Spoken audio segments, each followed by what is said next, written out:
का विषय था और दिव्यांग जन का विषय था, तो मुझे पूरा यकीन था कि आपके पास भी कुछ इन्फॉर्मेशन है, हम लोग कैसे इनको बेहतर करें।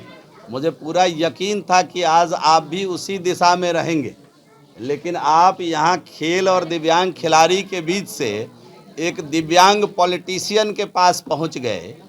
तो मैं उस पर कुछ ज़्यादा नहीं कह सकता हूँ कुछ, तो मैं उनका भी सम्मान करता हूँ। वो आ गए हैं, उनको इतनी समझ नहीं है कि कौन विशेष राज्य का दर्जा देगा, किस राज्य को विशेष राज्य बनना है। इसके डॉक्यूमेंट्स बने हुए हैं और उसमें आमूल चूल परिवर्तन करने के बाद ही कोई बदलाव हो सकता है।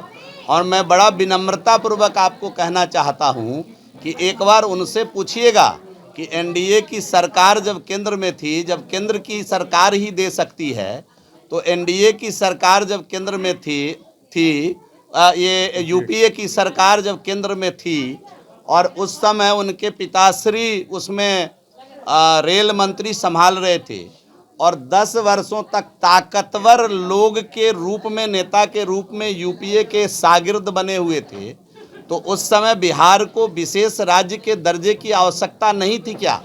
ये प्रश्न आप उनसे पूछिएगा और ज़रूर उसका कमेंट प्रतिक्रिया लेने के लिए मेरे पास आइएगा। क्यों नहीं उस समय बिहार को विशेष राज्य का दर्जा दिया गया?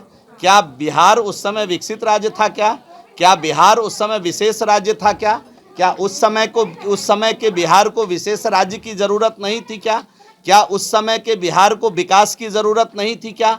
क्या उस समय के बिहार को विकास के पैमाने पर आगे आने की ज़रूरत नहीं थी क्या? तो इन विषयों को लेकर हमारी अपेक्षा होगी। चूँकि मैं आज राजनीतिक प्रश्न मुझे उम्मीद नहीं था कि आएगा। आज तो हम लोग दिव्यांग जन के सम्मान के लिए यहाँ जुटे थे, लेकिन आप साथीगण जब आते हैं तो बिना राजनीतिक प्रश्न के रह नहीं पाते हैं, तो उसमें ज़रूर इस आग्रह को वहाँ पहुँचाने का काम करें। आप जी अपने दावे को कितने घंटे में पलट लेते हैं?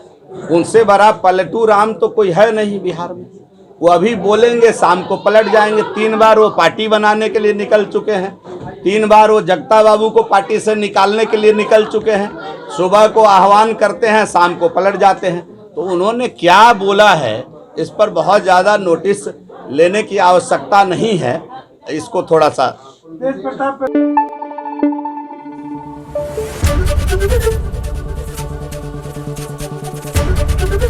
एबीपी न्यूज आपको रखे आगे।